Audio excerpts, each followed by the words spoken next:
Welcome to RAIN, the Real Estate Investor Growth Network with your hostess, Jen Josey.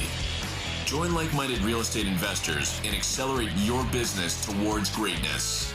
You will hear step-by-step strategies for success, interviews with real estate rock stars, and we will dig deep into past projects where we bear it all, including the good, the bad, and some just plain ugly.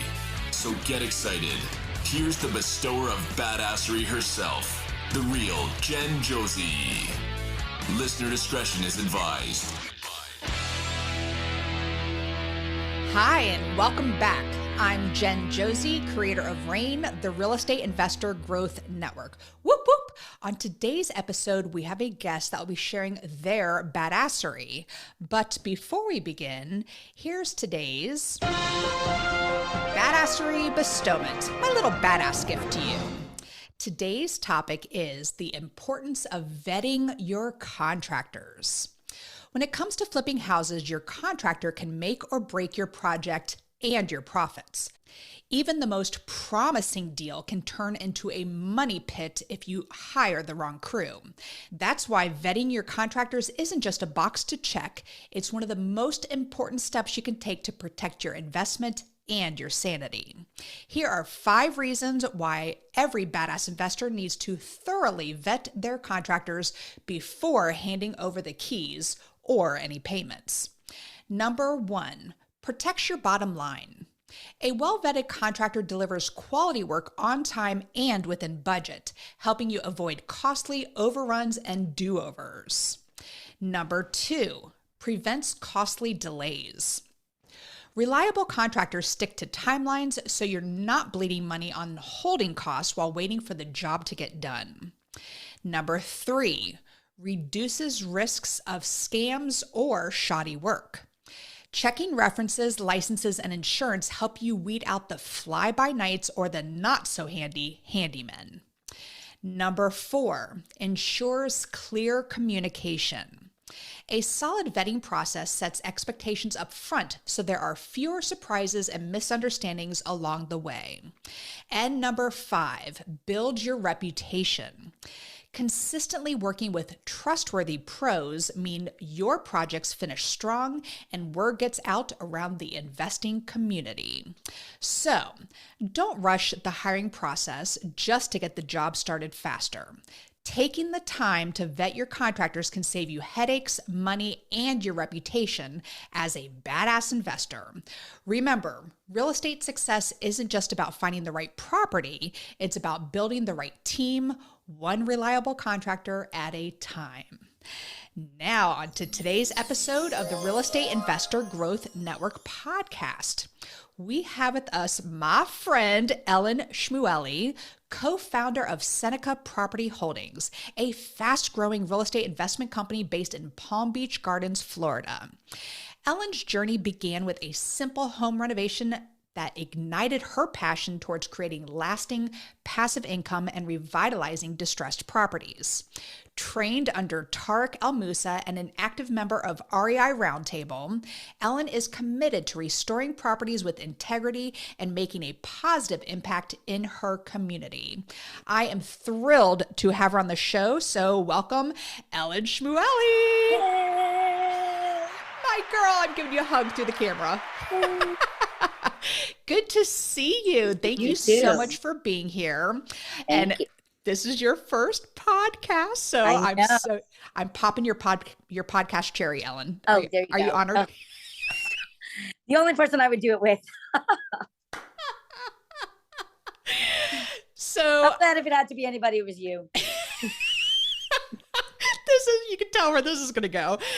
You have such an important story to share with the listeners, and I have been begging you to come on, and I know you are a little nervous about talking on a camera and doing things, but you're going to bring so much knowledge to people that may go through a similar situation. So I thank you so much for being here today because this is such an important topic. But before we get into it, give us a little background on you. How did you get involved in real estate? Tell me about this first renovation you did.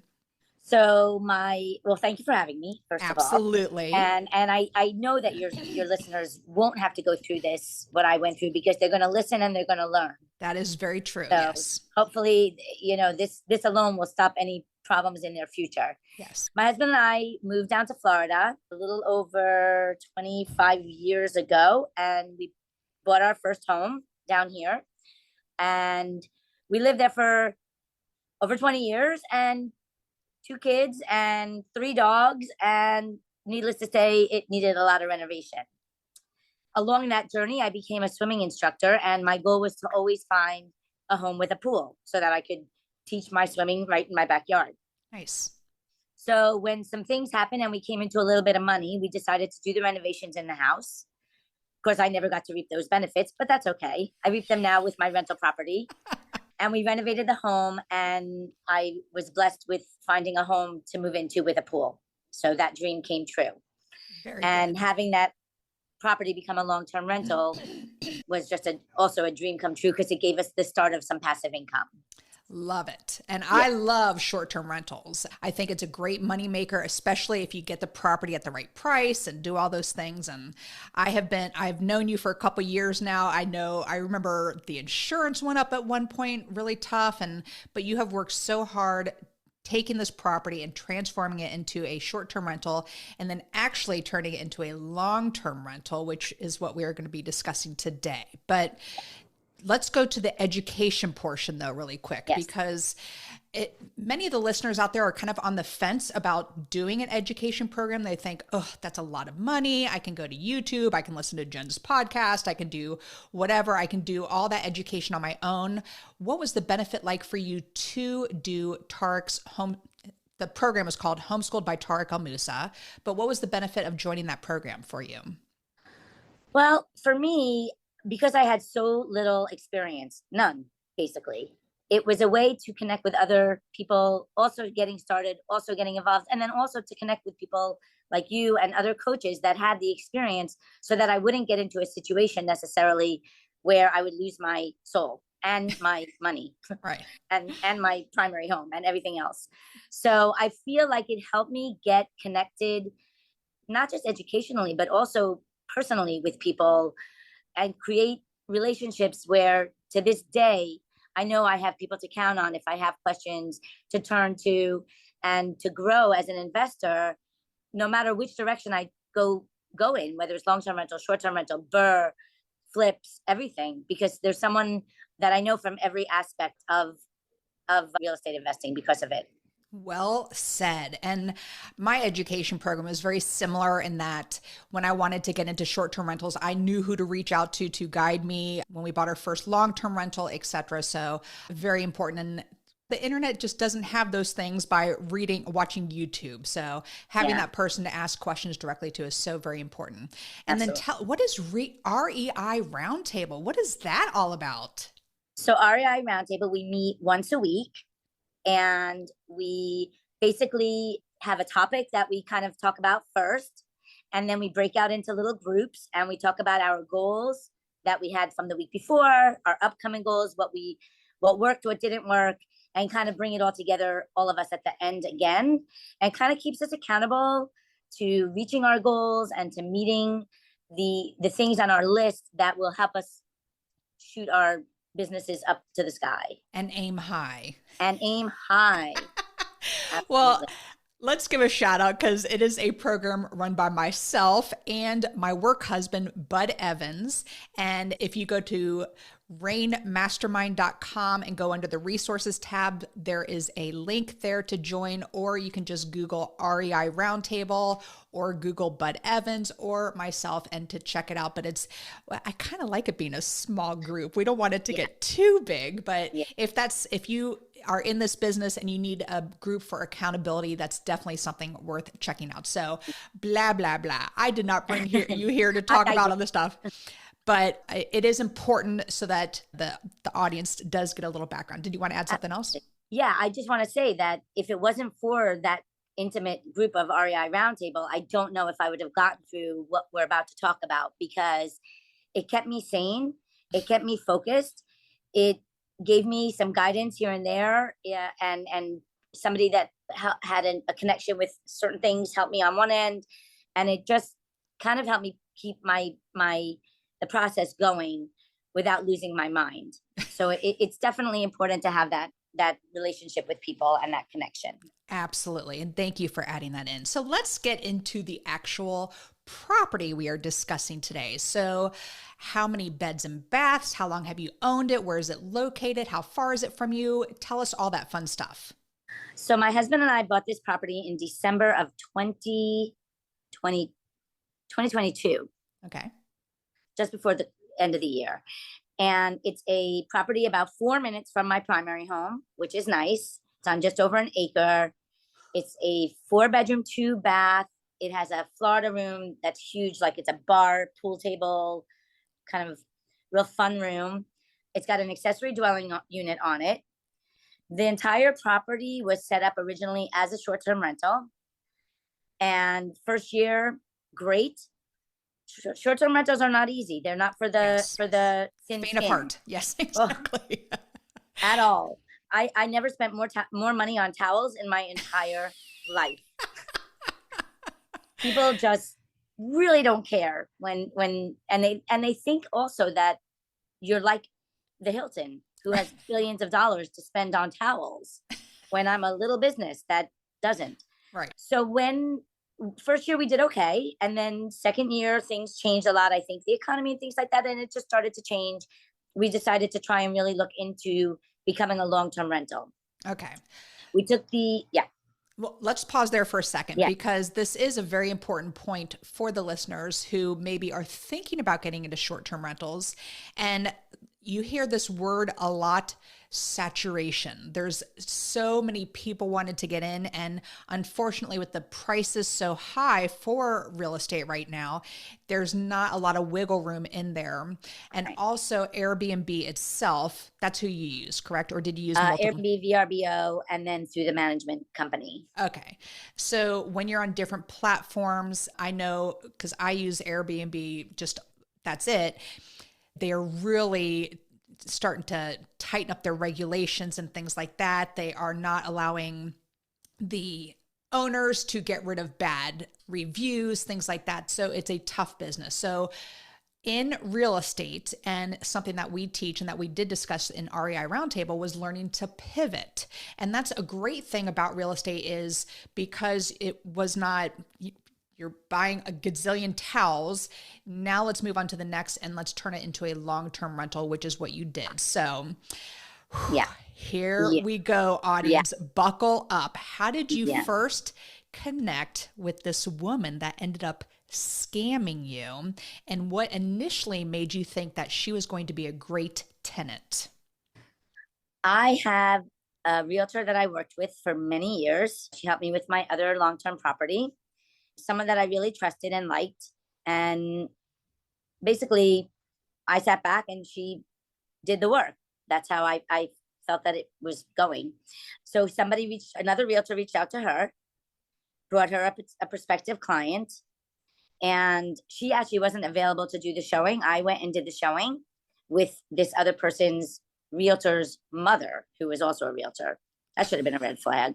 And we showed up, and she was apparently going through a situation where she was not given any time to move, like no notice to move out of the place that she was. This was her story. Okay. Because the person sold it and she needed to get out immediately. And so she was living with a friend and her friend's kids and her kids, and it was just getting to be too much. And she saw this property and thought it would be perfect. She seemed a little bit nervous, but I had a feeling, I felt that it was because of the situation she was in. I probably would have been a wreck too if I had just spent a month on the couch of a friend with 5 kids around me. And I think she was wanting to make an impression. So it's like me right now, I'm a little nervous on here. Sometimes you just give off a different kind of vibe, but everything is cool. Okay. She also owned her own business. So maybe I don't know, maybe she wasn't used to, I don't know what. Anyways, so long story short, she was kind of in a hurry to move in. I was still listed as an Airbnb at the time. I had another guest coming in. And I said to her, I'm really sorry. This is the only date that we can have you come in, if that's going to work. So during that time, I guess we thought she was figuring it out, discussing it, looking at other places. And when you're pivoting and you need to get money in your account, you kind of say, okay, well, what's going on? And you kind of make yourself vulnerable to whatever. I'll take whatever. Right. Don't do that. Don't be in a hurry ever. And we can just end the podcast there, because that's the big end of story. But here's the thing: she sent apparently her background check and her stubs and her W-2 whatever from her business to her realtor. Because this is very normal. Before you sign a lease, a background check is done. Yes. Checking more your than finances normal. Must be done. It has to be done. You, like you said in the beginning of the podcast, vet your contractors, vet your prospective tenants. Yes. Because if we had, it would never have come to this. Okay. So she sent everything to her realtor, and her realtor didn't check it. Her realtor forwarded it to my realtor. My realtor didn't check it. I guess she assumed that the other realtors did their due diligence. Why should she do hers? Right. Although, at the end of the day, my realtor is the one responsible for making sure that this person will meet my financial needs and be able to afford this place and be a good tenant. So we signed the lease. I was told that there was going to be money put into escrow on a Friday evening. I did not know it did not happen. And Sunday was a walkthrough. And at that walkthrough, we were all handed cashier's checks. So that's how we started the process, through the realtors, as any normal process might go. Okay, so you had a short-term rental guest. That person stayed and then left, correct? Mm-hmm. And this is a Sunday, and clearly the banks aren't open at this time, but you are handed cashier's checks, and then you pass over the keys at that point, because any normal person would think a cashier's check, there's nothing guaranteed. Exactly. Yep. All right. So can you walk us through what happened once she moved in and how she managed to stay without paying rent? So we were handed the checks on a Sunday. She moves in. Everything is great. She even texts us, "Thank you so much. I can't wait to spend the next 6 months here. I really appreciate everything that you've done." Great. Monday morning, I get up, I go to the bank, I deposit the cashier's check. All good? Great. Wednesday morning, I go into my bank account online. This is odd. Checks returned. How does a cashier's check get returned? It says the account payable was closed. So I called Chase, that's my bank. Okay. Because I want to make sure I got payee, account payer, I think was closed. I don't remember which one I am. I want to make sure it's not my account. And nope, has nothing to do with me. It has to do with the person who generated the check. It still doesn't make any sense, because you cannot draw a check like that right on a closed account necessarily. So I reach out to my realtor and show her the picture of what it said. And she's like, "Oh my God, we have to reach out to her immediately." I said, "You doing it or me?" She goes, No, I'll do it. And she, I guess, speaks to somebody in her office and they say, "Go to the police." Ooh. So I reach out also to the realtor that I had spoken to that met me at the property in the beginning and told her what was happening. Their checks also did not go through because they were all fraudulent checks in the end. Oof. We'll get to that. And once they signed the lease, and this is the biggest thing, do not do anything. Do not pass the keys over and let them move in, even with a signed lease, until money clears. Huge. Because had she not moved in, it took a couple of days, right, to find this out that the check bounced. So had she not been in the house, had I not said, "Here you go, lease started, here you go, here's the keys," we could have just nipped it in the bud. Right. And not turned it over, because the lease is based on payment. once she gets in and I hand her the keys, that lease is now a binding lease, paid or not paid, apparently. I Wow. still am going to fight that. I'm Yes. actually taking it to legislation because I live in the state of Florida. Our squatter rights are very pro-landlord. In my opinion, that lease should have been null and void when the payment didn't go through, and she should have been out immediately. Absolutely. Fortunately, that was not how it worked, and I had to go through the eviction process.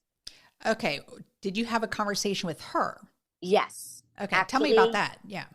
So after we went to the police and the sheriff and whatnot, I had asked them to send somebody to me so I could discuss the situation. I live in the neighborhood about 4 minutes away, like I said, and I asked them to come to my home first. I didn't want to go straight to her. I didn't know in the end of the day now, who is she and who is at that property with her. And I didn't want to like cause any problems. I said, come to me first, let me discuss it, and then we can go over there if need be. Because I still wasn't sure what was going on. P.S. The bank that she originated this from, when I showed them a copy, said that's not our check, that's a fake check. Ugh. So it wasn't just account closed, it was a fake check, which is a federal crime, which is Oh my goodness. we're pressing charges on that too. So the sheriff, doesn't listen to the instructions and goes to see her first. And I get a message from her saying, hey, I just was visited by the sheriff and he said something about a check. What's going on? And I said to her, check was returned. This is what's, oh my God, I don't understand. I know that I had to close an account because somebody had hacked and blah, blah. And I closed the account, but I didn't think it was going to be a problem because I had already drawn the funds. So I'm so sorry, I'll get this rectified. Let's meet at the bank tomorrow. Oh, wow. Okay. Well, I already knew it was a fake check. So I went, or maybe I didn't yet. I went back to the bank, found out it was a fake check, went back to the property now with the sheriff. Sheriff approaches her with me and she's like, no, I'm allowed to print it through my business through QuickBooks. P.S. No, you're not a check. You can Google that. Okay. Not just making it up. ChatGPT is my best friend, and Google. I knew you were going to say ChatGPT. My best friend. Basically, she's saying, I'll meet you at the bank. I'll meet you at the bank. I'll meet you at the bank. I go to the bank the next day. She doesn't show up. She comes up with all these cockamamie reasons. I'm on a business call. I can't leave yet. I'll meet you there later, blah, blah, blah. And at a certain point, I'm like, I had a sheriff meet me at the bank thinking that they could get the bank to say, hey, this is fake. They could not. It has to be investigated. It has to go through the entire investigation with subpoenas. They can't just say, hey, is it fake? Yes, great, we'll go arrest her. No, everything is a process. That's why vet ahead. You don't want this process. So he said to me, just go to the courthouse and start the eviction process. And that's what I did. The conversations went back and forth between she and I. Give me another minute, give me another day. I promise you, I would never do this to anybody, blah, blah, blah. Once we realized all this, by the way, I did Google her. Because when I went to the courthouse to get the papers, the courthouse person at the clerk looked at the paper and said, give me 1 minute. She stepped away and came back and she said, we know this name and the judge knows this name. She's done this before. So I come home and I just Google and I scroll down more than the first couple of pretty pictures and there's an eviction. And then I go through the clerk of the county where everything is on there, by the way, free access, 6 or 7 evictions prior to mine. That is when I realized that my realtor nor her realtor, neither one of them did any due diligence on this woman whatsoever. And you found this in a simple Google search. I found it in a Google search, and Wow. because they said that they knew her name, I then looked on the clerk and found it right there. And that's if Google doesn't show it right away, go to the clerk of your county, and it's a free. You just put their name in. Wow. And there it comes. So you took a police officer over, and then he instructed you, you have to go through an eviction process now. So there is no way. The one that met me over there, she lied to his face saying that she did it and whatever. The one that met me over at the bank told me you better start the eviction process. Okay. Yeah. So, all right. So how does the eviction process work? And give me kind of like a time frame here of what's going on. She moved in on a Sunday. You found out Wednesday that it wasn't in your account. So give me a little bit of where we are in the time frame as well. Absolutely. So I am lucky. Florida is more landlord friendly. However, there is a process. Once I got the papers, I was able to immediately post a notice on the door, starting the process. Okay. And I took pictures of it, and I have a picture of her standing there so that I know she knows that it's there. Good. Very smart. Yes. After that, she has 3 days to respond to that, I believe. Weekends do not count. So she played this very smart, right? She knew that it would take a minute for me to see that it wasn't a real check. Then she played me for a day or two until it was like a Friday afternoon, knowing she would have that weekend. Even though I posted it on Friday, it doesn't start counting till Monday. Oh my gosh. Monday, Tuesday, Wednesday, she doesn't do anything. So I have to go now back on Thursday to the court and file a 5-day. That 5-day notice now goes, what do you call it? Or I filed a motion like that she didn't respond. Okay. Should have looked all this up ahead of time. I apologize. But no worries. This is how it goes. So I think it's the 5-day. So I fill it all out. It's over $400 to fill all this paperwork out. And then they send her something. And again, it's now a Thursday.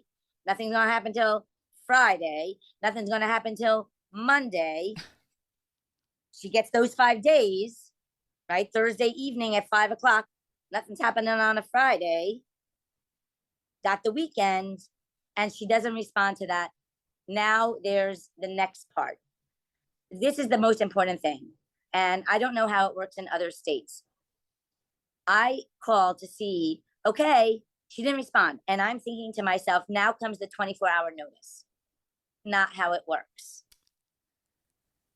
Okay? And weekends don't count. It takes time now for me to say, hey, she never responded. It goes now to the sheriff. I'm thinking it goes right to the sheriff. Sheriff posts 24. She's out. Right. No. Goes to the sheriff. When they get to it, they'll post the next part.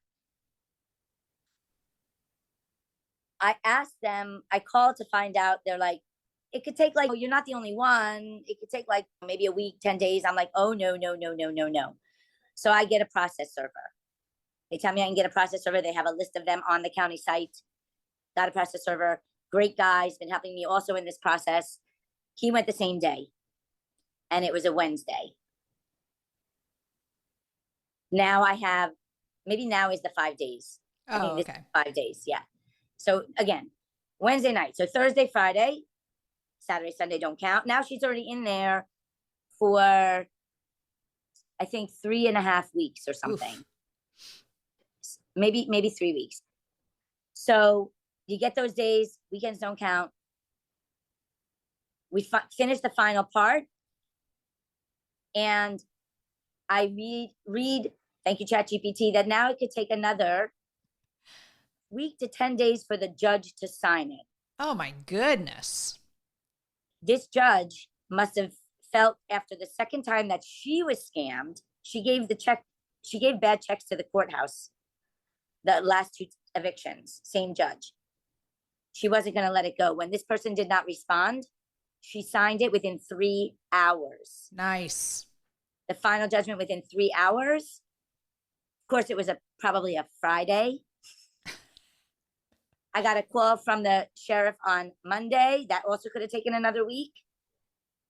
He couldn't get there till Thursday, then Wednesday. She was out in 5 weeks and 1 day. The 2 evictions prior to me, same judge, took 2 months, 2.5 months, and close to 3 months. So mine took only 5 weeks and a day. Wow. My goodness. Now I stayed on top of it. So if God forbid you go through it, stay on top of it. Absolutely. And I'm sure there are listeners out there saying, why can't you just turn the power off? Why can't you send Guido over to get this person out? Why We can't thought you? about it. Yeah. You cannot. It is against the law. And no So reason she has protections. She has crazy. knew them. She knew them. Mm-hmm. My husband's like, we did shut off our pool motor, which by the way, they tried to turn on, and that cost me $250 to fix when they left, because has nothing to do with the way of living, right? We can't shut off the AC and sweat them out. Right. We can't shut off the electricity. It's called self-eviction, and it's against the law. No reason for me to risk going to jail. Money is important, yes. Yes. Losing my freedom, not as is important. Yeah. So no, you cannot do that. We did let her know very clearly that she wasn't going to get away with this time, that she was going to be out sooner than she thought. But this was a very interesting situation. She was single, 2 kids. And the 2 kids were living there as well? 2 kids, plus all these stray cat children. Minors, I believe. We put in a camera because my ADU has a long-term person in there, PS.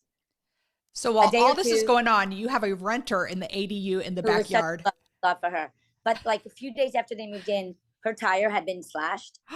We had no proof if it was them or not. But my husband showed a picture to the sheriff, and it did look slashed, not just she ran over something. Right. So we put in a camera on her part of the property, which showed the entire driveway.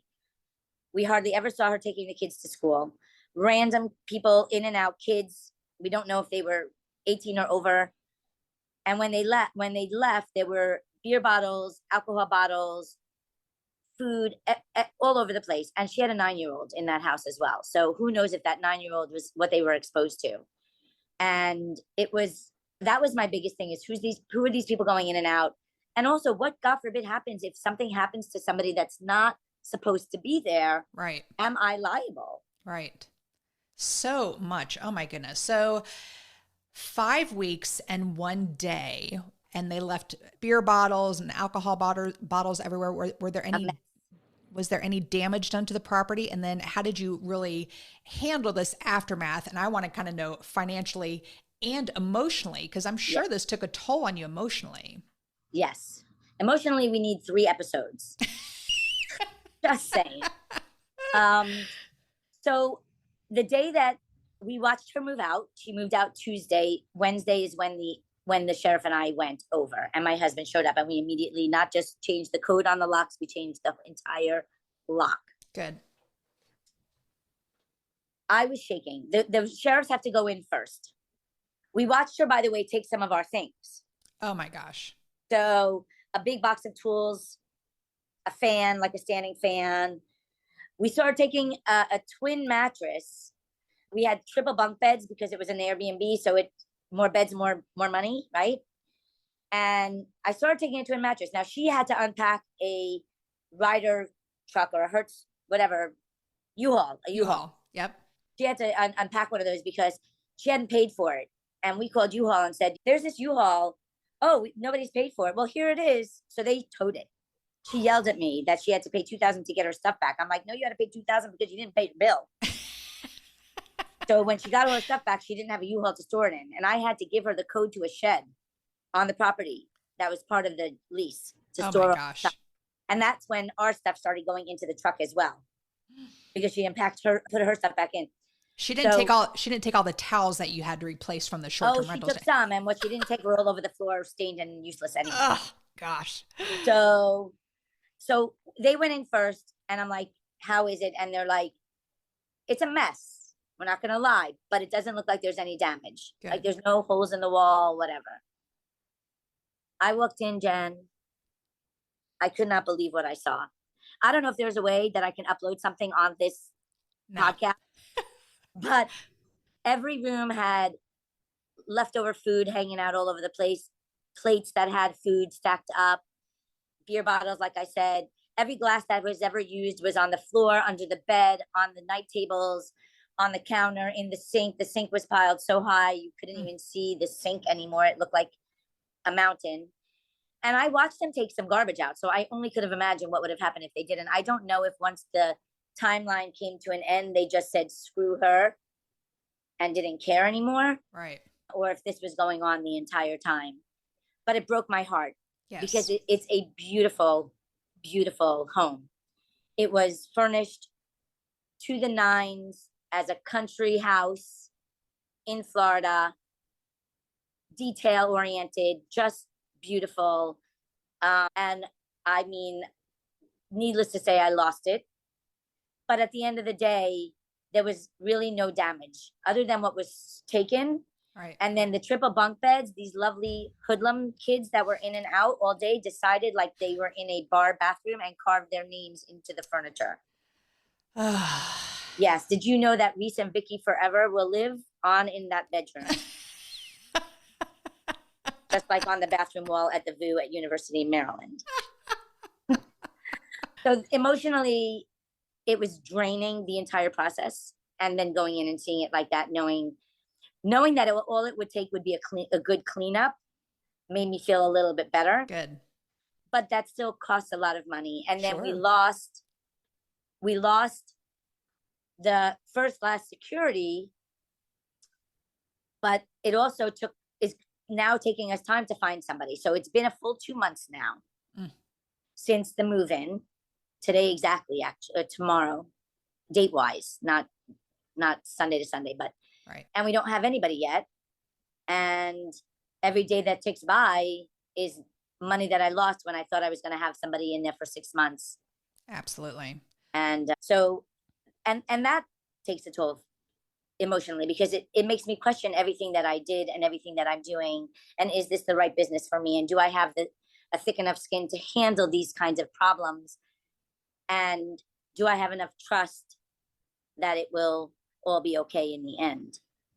I think this is the bottom of the barrel, and anything after this situation is just going to be heavenly because of what you have been through with this one person. So this is a pretty obvious question, Ellen, but looking back, what would you have done differently? Because you said a couple things, don't ever do this, don't ever do that, but let's just make it concise for the listeners. Yeah. What would you have done differently to have avoided this situation? So first of all, you need to make sure that if you do hire a realtor, that they do their job. Their number one job is to protect my interest. Absolutely. And that means vetting your prospective tenant. So make sure that they're vetted. Make sure it's a real background check. Make sure it's, and they can do that easily. It's on the MLS. They just send it out, and then that company sends back the information. It comes from the company, not the person. Don't just trust that because if you've worked with somebody in the past that they're, if they think that you're desperate, which you are when you have a property that's supposed to be a $6,000 a month property. It's a huge piece of land and property, and you're desperate to get it covered, or you're paying that bill out of your pocket. So don't put yourself in a situation where you show your vulnerability either, and make sure that they do their job.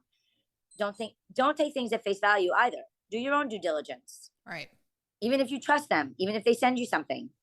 I just gave you a free way. Right. You did a quick Google search and found the evictions online. All you had to do was scroll down past the pretty pictures and all the things that said she owned her business, which is not happening anymore. Google doesn't update immediately. They don't know that you closed that business immediately, right? And what about payment? For the place? Well, the realtors right now. So I sent them a certified return receipt signature letter to my realtor, to her broker. And I didn't think that I had an address for the tenant's realtor, but in speaking with my process server, he said there is a address on file. If it moved, they'll forward it, hopefully. Good. So I'm going to send one to them as well. It was a demand letter for money lost. Right. I asked for the money that was in that original check. First, last security, $15,000. Wow. Okay. I figured that's the money lost for the rent, and it will cover my damages. It will cover my fees to get her evicted. Anything I have to replace, because there were broken glasses and there were broken dishes. And if I'm going to Airbnb this in the meantime, I have to have it up to par. Right. So I actually have a phone call today at 2:30 with the broker. If she says, listen, we're really not liable, sorry, I will tell her that I'm going to not small claims court, because the max is 10,000, 8,000 in our small claims court. I will hire a lawyer. Wow. And I will go for the entire 6 months of the lease and any legal fees, obviously, that go along with that. And I will drag it out. And I will also go to our real estate association, the Florida Real Estate Association, and I will give them all the names, because needless to say, if they think they're not liable in a fiduciary way, ethically, yeah, they were very, very wrong, and they should not be realtors if they take shortcuts like that. They did not. Absolutely. So, Ellen, I'm really glad that you went into that whole description there of what's happening to the people who dropped the ball on you. Yes. My original question, but yes, hold on. Can I add one more thing? Okay, go ahead. There is a part of the eviction that has damages in it, and I am filing for damages against that tenant as well. Good. I know now she has no money. However, it could be 8 years from now, somebody in her family, God forbid, passes away. Look how nice I am. I even say God forbid. And she's left some money. I will get that money with interest. Very good. Don't neglect that part if you can do it. So, and I'm glad you went through that whole section there. But my original question was the screening process, things that you would have done differently. So, and I said payment, and that made you go in that direction, which is a very important topic to that we covered. So I'm glad you did.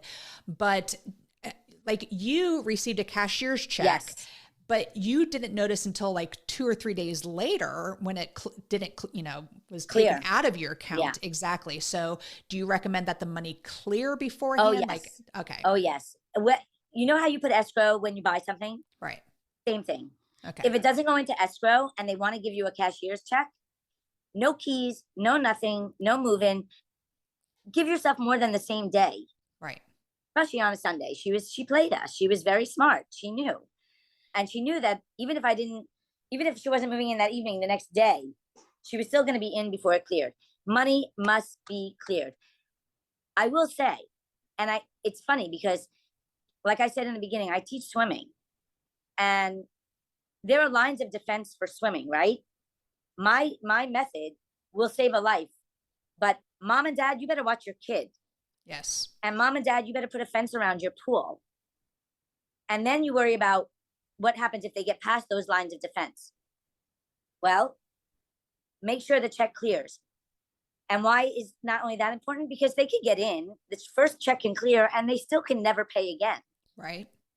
And if you have a year lease, it's going to take time to get them out. So that's where, again, that background check and making sure they have funds available. I say to my family, if God forbid the kid hits their head, nothing that we have done may, God forbid, the child may drown. Nothing that you may do in the end may stop somebody from scamming you at the end of the day, because there are good people that lose their jobs and they stop paying. There are people that are really good and then they snap. I have friends that had a friend move in. They were trying to help them and they were paying, and then all of a sudden they turned into a nightmare and like broke everything, including countertops. And we don't mean to scare people out of this business. Right. But the more vetting that you do, the more background, maybe don't rent to friends because that'll be the end of your friendship. Yeah. I don't know. I mean, make sure your money's in the bank. And if the minute that you see they don't pay, get the process started. Yes. Very well said. And thank you for sharing that. And before we move to the second part of the podcast here, it's also so frustrating, the legislation behind this. Yeah. And I know you are going to even take this a step further. Yes. And because even though the person has a lease, the payment was never received. Correct. And so that should be a That huge should be part. a squatter. That should be a squatter. They should immediately be out, but Yes. because they have all these protections. So what are you working on in the state of Florida? And I'm glad you said this, it is different in every state. Yes. But what is happening in Florida as far as legislation that you are going to fight for? So the reason that I really felt it was important is because we did last July put into place squatter laws. And knowing that we are a landlord friendly state when it comes to this squatting situation, what was different about my situation? Again, had she moved in and paid a month or two or whatever, then I can understand. Right. There's an eviction process. But even then, in my humble opinion, the minute somebody stops paying, they're squatting. Yep. And I feel that the laws should be the same no matter what. So thank you, ChatGPT. I started drafting some letters, and Good. I've been a little bit busy getting her out and all of that. So it's still sitting on my laptop to write to our legislators, to our senators. I did email our local person, and nobody got back to me. Not surprised. But I am going to go local, state, and all the way to the governor. Good. I don't know. I'm not a lawmaker. I don't know how to write legislation. Believe it or not, I have had contact with our representative in Congress, Brian Mast, before, way back when during COVID. I sent an email, and he himself called me. Wow. Which I never was starstruck really, although I did meet Christopher Reeve way back when, and I have to admit, Superman did blow me away. But I've never been like a star. Maybe if I would have met Scott Baio, but talking to Brian Mast on the phone, I was like, "Oh my God, I'm talking to like a famous person." So I feel like Baio. Can we go back for a second? And Sean Cassidy. Come on, I'm aging myself. Oh, I love Sean Cassidy. Come on, his picture. I had the album where he was like pushing the cellophane. Okay, keep going. Yeah. So anyway, I know that Brian Mast responds.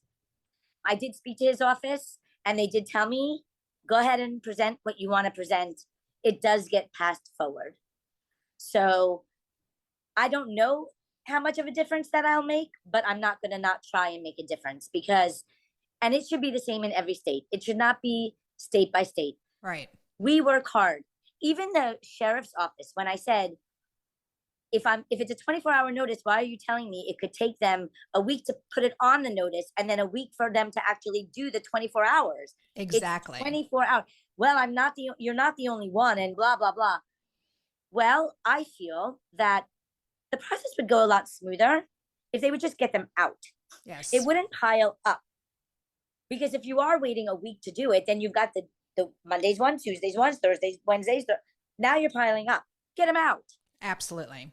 And the third layer here is the fraudulent, which you said is at the federal level of doing fraudulent cashier's checks. And so, I mean, there's paycheck. You can get arrested and go to jail for that. Yes. And are you going to be pursuing that? I already did. I gave a sworn statement, also recorded. I probably even sounded more nervous than I do here, giving that timeline. And then the person she was evicted from two before me also got fake checks. And so they have an investigator who also is connected with mine, and we're all working on it. She's actually up in your neck of the woods right now, apparently at her mother's. Oh. Just FYI, don't rent to her. Okay, good to know. And yeah, so there's a lot of pieces to this puzzle. The sheriff said to me, that's the risk of being a landlord. And that really infuriated me. Right. Because I'm offering somebody a service. You need a place to live. I'm offering that to you. You're going to have to pay rent somewhere. So there's a landlord everywhere you go. Why am I taking a risk? It should be the risk of committing a crime. It shouldn't be the risk of being a landlord. Absolutely. And it infuriated me because I'm trying to have a business. I'm trying to improve my life and offer a service to improve somebody else's life. And offer affordable housing for people who can't afford a mortgage. I mean, there's just so much to this, Ellen. Yeah. And I got to commend you because of your professionalism, because I would be blasting this chick's name everywhere. You haven't mentioned it once. Yes. You haven't mentioned the police officers or anything, and you are, or the realtors involved.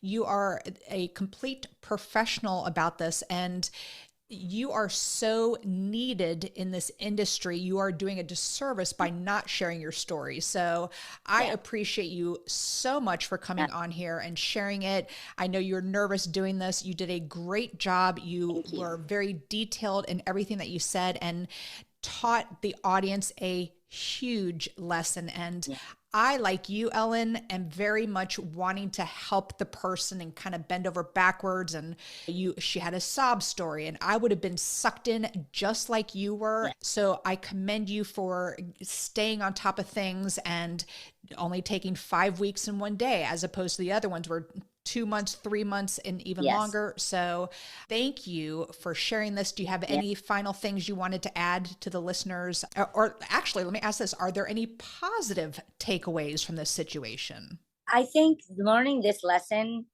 really, first of all, it helped my husband and I learn how to really work a challenge together. We're in the business together. He's the hothead. And when I became a hothead, he calmed me down. When he became the hothead, I calmed him down.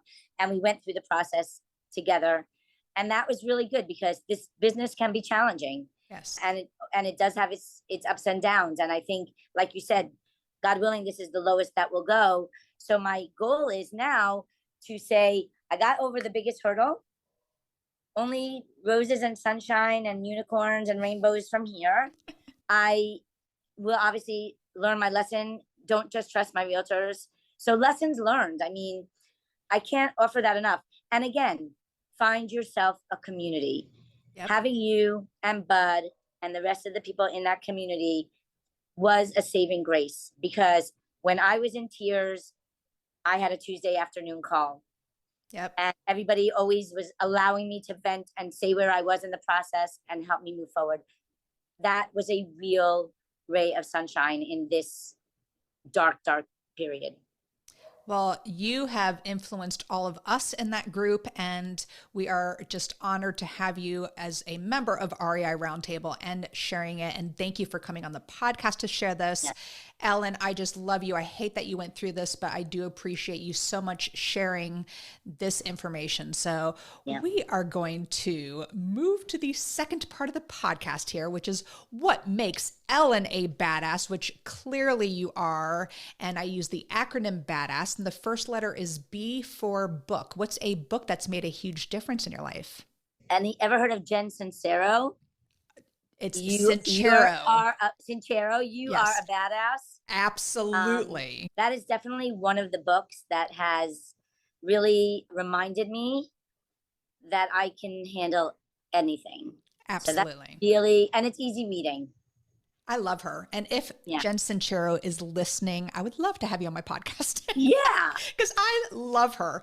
I reread that book every couple years, and I absolutely love it. I have the finance one as well, and then her habits, and I have her little desktop calendar, the daily calendar things. That's a great one to have as well. She's a good one. Yes. All right. The first A in badass is for advice.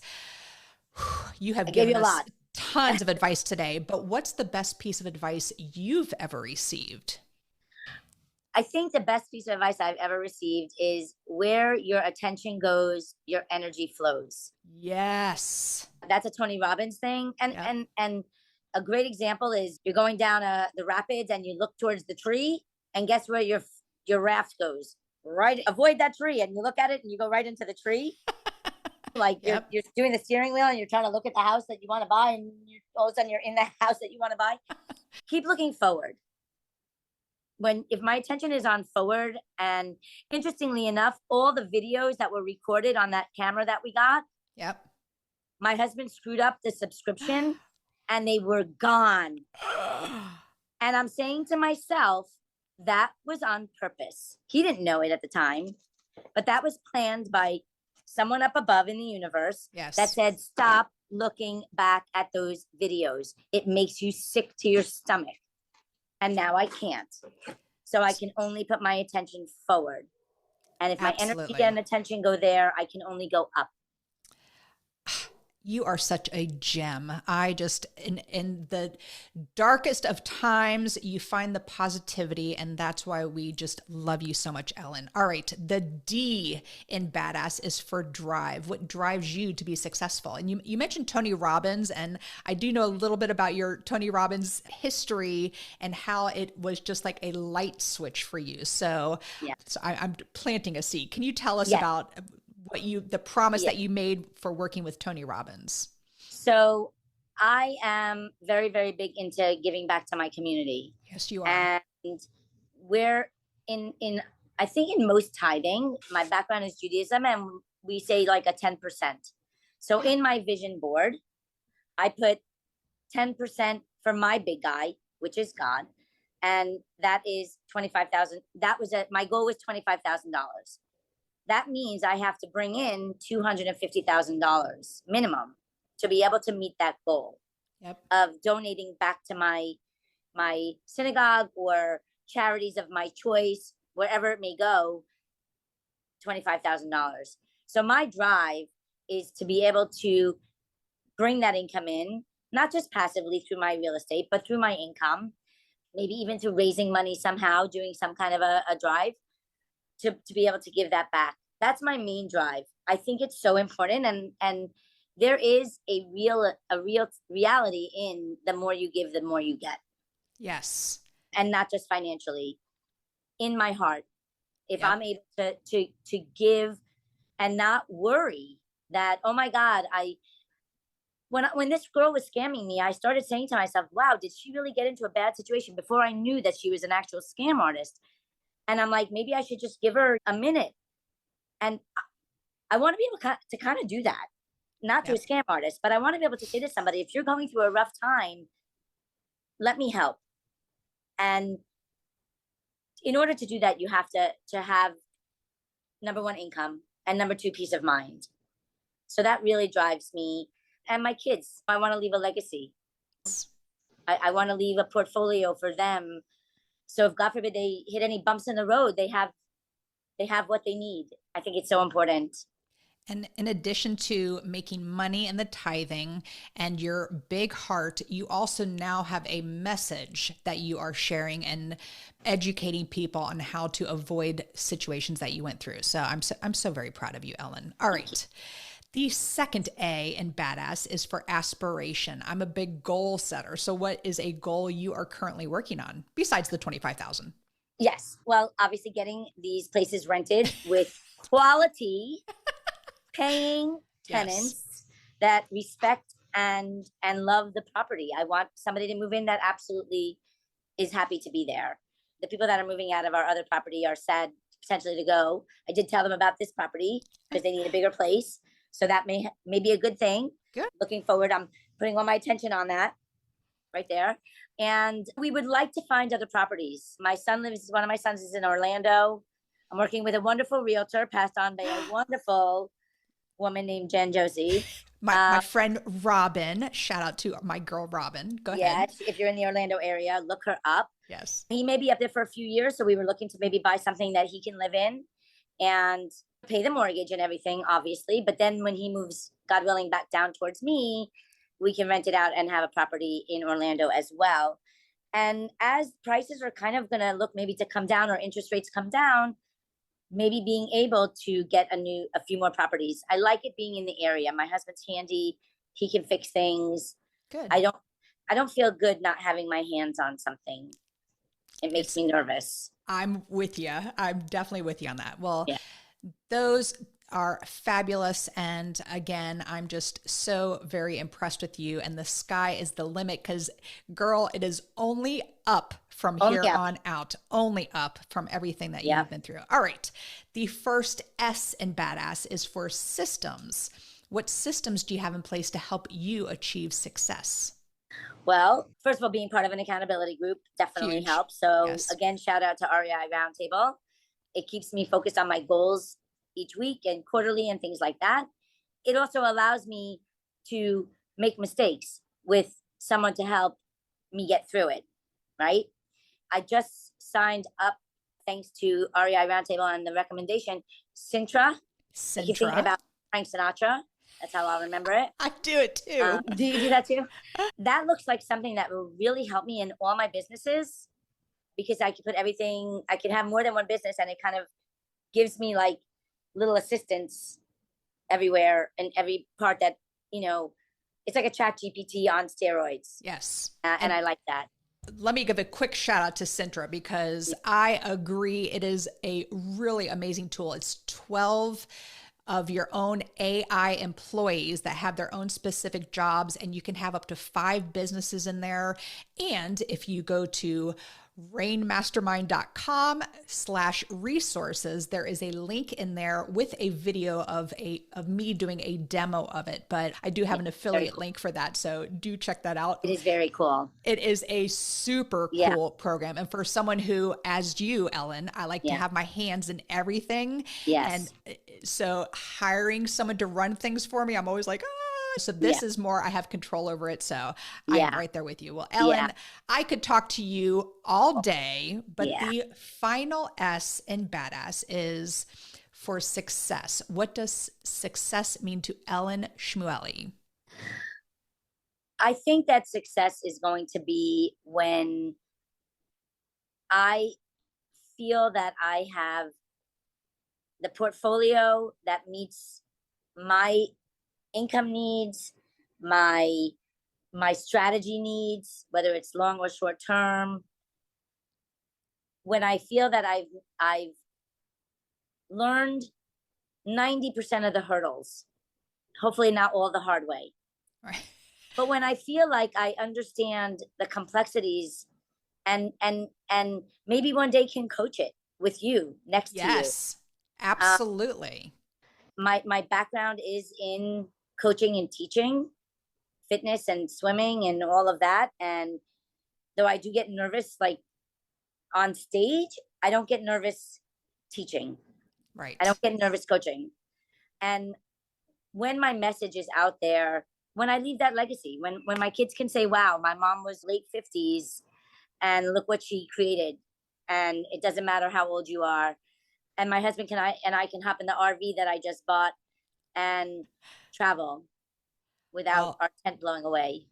Well, I think that is the epitome of success, and it is an honor to call you friend, Ellen. I just appreciate you sharing this story. So important for the listeners to hear, and so very impressed with everything that you have done. And I can't wait to see what the future entails for you. So thank you. And you will make a great coach one day. When someone told me, oh, you should be coaching real estate, I'm like, what? I don't know everything there is about real estate, but you have that gift. And Ellen, thank you so much for being here today. I really appreciate you sharing your story. I appreciate that you felt that it was important to share. So thank you for having me. Absolutely. And that is all. Thank you for listening. And we'll catch you on the next episode. Now go out there and share your badassery. And don't forget, make it a great day. Take care. Bye-bye. Whoop, whoop. Thank you for listening to RAIN, the Real Estate Investor Growth Network. Be sure to subscribe on your favorite podcasting platform so you never miss an episode. If you need more badassery, you can follow Jen Josey by visiting therealjenjosey.com or become a member of RAIN by registering on rainmastermind.com.